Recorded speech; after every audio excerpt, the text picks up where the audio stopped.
Pourquoi un dieu devrait recevoir des ordres de qui que ce soit? Peut-être qu'il faut que je vous montre ce dont je suis capable. Vous n'êtes pas les super-héros les plus puissants de la Terre. Non, on est les Thunderbolts!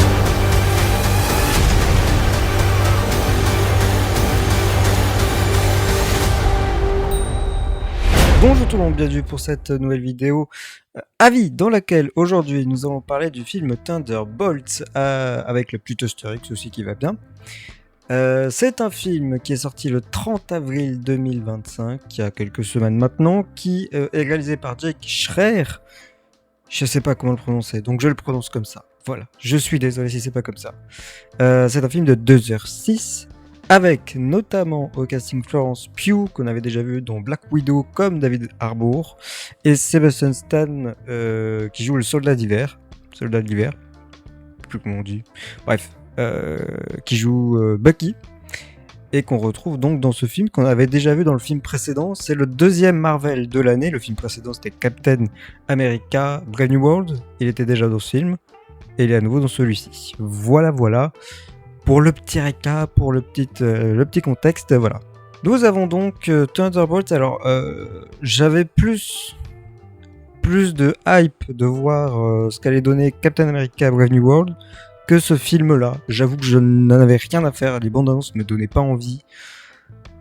Et je crois que surtout, c'était la première bande annonce teaser que j'ai vue qui me donnait pas du tout envie. Pour moi, c'était juste un Marvel, alors le plus basique possible. Et au fur et à mesure que j'ai compris un petit peu le truc du film, où est-ce qu'on veut nous emmener, là ça a de suite été un petit peu plus intéressant, notamment parce que on nous parle de cette équipe qui est donc l'équipe des Thunderbolts, qui sont des super-héros entre guillemets, mais qui sont vraiment à un niveau très très très bas. En tout cas, c'est ce qu'ils disent eux. C'est une équipe de bras cassés, on va dire, qui essaie de faire les héros, et on va dire que contre leur gré ils vont devenir des héros. Je vais dire quelque chose que beaucoup ont vu parce que ça fait partie de la com maintenant, ce qui est pas très intelligent parce que je crois que c'était 1 ou 2 semaines après, ou alors c'est une semaine après que le nom a été changé du film rapport à la petite Astérix. Un peu trop tôt, moi j'ai été spoil du coup, hein, Voilà, je suis hyper ravi en tout cas d'avoir vu ce film après. Très très heureux.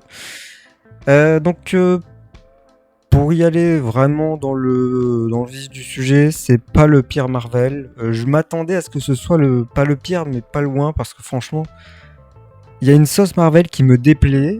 Je suis pas un grand fan de Marvel, et donc je m'attendais, avec au vu des premières images, etc., d'avoir la base de Marvel, une soupe Marvel comme on dit, et c'est tout. Et finalement non, force est de constater que y a quand même des choses originales qui se passent dans ce film, notamment dans le scénario. En termes de réalisation, on n'est pas non plus sur quelque chose d'exceptionnel. En termes de mise en scène, il y a le personnage, le méchant, qui n'est pas vraiment le méchant, parce que on dit c'est Sentry, c'est pas vraiment un méchant. C'est là où c'est intéressant, c'est que c'est compliqué, c'est que c'est pas vraiment le méchant, mais en même temps il fait quelque chose qui est pas très cool, mais c'est pas vraiment lui. Enfin bref, c'est très compliqué, mais franchement c'est hyper intéressant.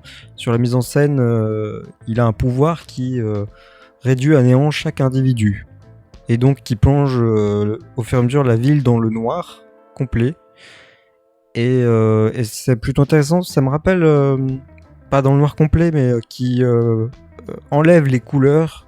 Ça me rappelle dans Thor. Désolé. C'était Thor combien? Thor 4 ou Thor 5? Thor 4? Oui, c'est ça. Love and Thunder. C'est le 4. Je sais plus comment il s'appelle le méchant, mais qui était joué par Christian Bale, et où il vit dans un monde en noir et blanc, quoi. Il n'y a plus de couleurs.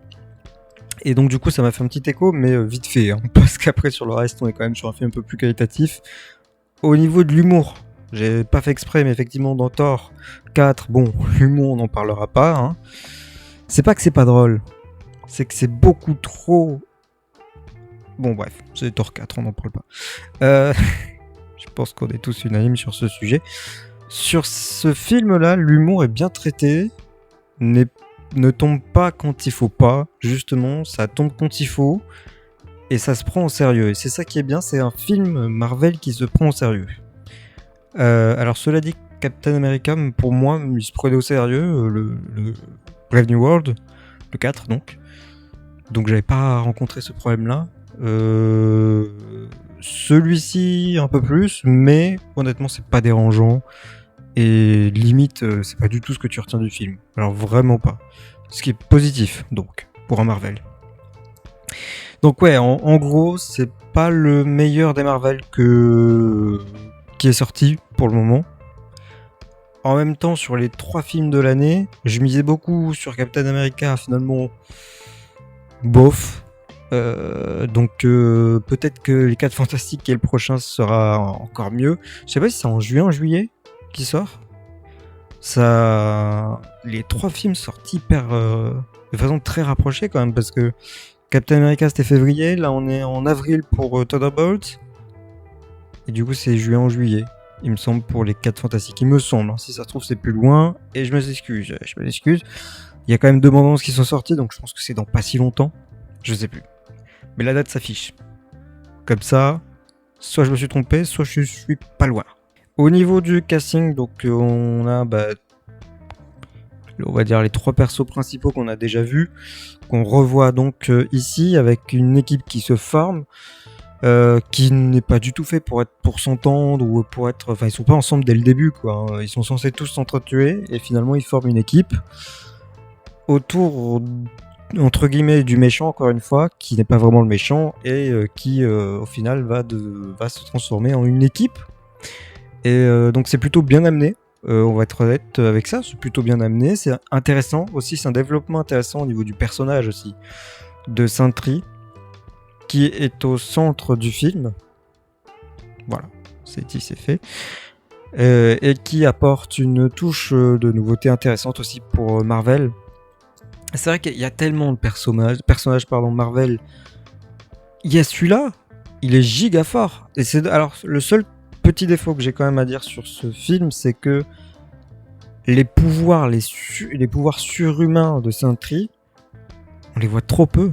Alors, on risque de revoir du coup, enfin, c'est pas on risque, c'est écrit à la fin du film, on va revoir le personnage de Sentry, autrement dit Bob. Mais, et c'est super cool d'ailleurs parce qu'il est très fort. Mais je suis déçu qu'on l'ait pas plus vu dans ce film. Je trouve que ça arrive beaucoup trop tard et on voit pas grand chose. Et c'est peut-être le défaut du film. Voilà, c'est que ça en dévoile, mais pas trop. T'as vraiment l'impression que c'est une passerelle, là. On est juste en train de te montrer 2-3 trucs, mais pas trop. Faut pas... Non, attendez. On a d'autres plans, hein. Ça arrive après. Donc ouais, peut-être un petit peu déçu de ce point-là, mais... Sur ce point-là, pardon, mais honnêtement, ça va. Il y a pire et on a des nouveautés, des choses originales à côté, donc ça contraste un petit peu ce défaut. Voilà. Écoutez, je pas grand chose de plus à dire. Il y a beaucoup de choses qui sont des choses Marvel. En termes de mise en scène, je vais retourner vite fait sur la réelle, sur les scènes d'action. On est moins sur le plan par plan pour chaque mouvement sur les scènes d'action, qui est insupportable. Là, on arrive à lire ce qui se passe, on arrive à voir ce qui se passe. Les chorégraphies sont pas non plus folles. Honnêtement, on n'est pas du tout sur un niveau de John Wick, mais on y est et c'est pas inintéressant. Juste, c'est dans l'atmosphère, on n'y prête pas plus attention que ça. Ça veut dire que c'est pas non plus exceptionnel. Mais voilà, c'est pas un point négatif, ce qui est déjà cool. Donc voilà. C'est un Marvel qui change, mais c'est pas un Marvel surpuissant. J'ai vu beaucoup de choses quand même sur oui, ce film change des super-héros qu'on a l'habitude de voir, c'est vrai. La sauce Marvel a un petit peu changé sur ce film-là, mais c'est pas non plus évident à 100%. Donc je serai un peu plus prudent que certains sur ça. Voilà. Mais ça reste un bon film. Peut-être le meilleur film des 3 de l'année, je sais pas. Moi je mise beaucoup sur les 4 Fantastiques. Je ne sais toujours pas quand est-ce qu'il sort. Vous oui, moi non. Mais je mise beaucoup là-dessus. Donc on verra ce que ça donne. Il y a beaucoup de films qui arrivent là en ce moment, qui vont arriver et qui sortent là. C'est cool, mais ça va devenir intense à un moment donné. Mais voilà, on va checker tout ça. Voilà, c'est tout ce que j'avais à dire sur ce film. C'est tout. N'hésitez pas à me donner votre avis en commentaire. Personnellement, moi je donne une note de 6,5 sur 10. Voilà, sur les notes hallucinées, on est à 3 pour la presse et à 3,9 pour le spectateur, ce qui est plutôt cool. Qui est plutôt bon, pardon. Sur la presse, on est habitué, mais pour les spectateurs, c'est vraiment plutôt bon.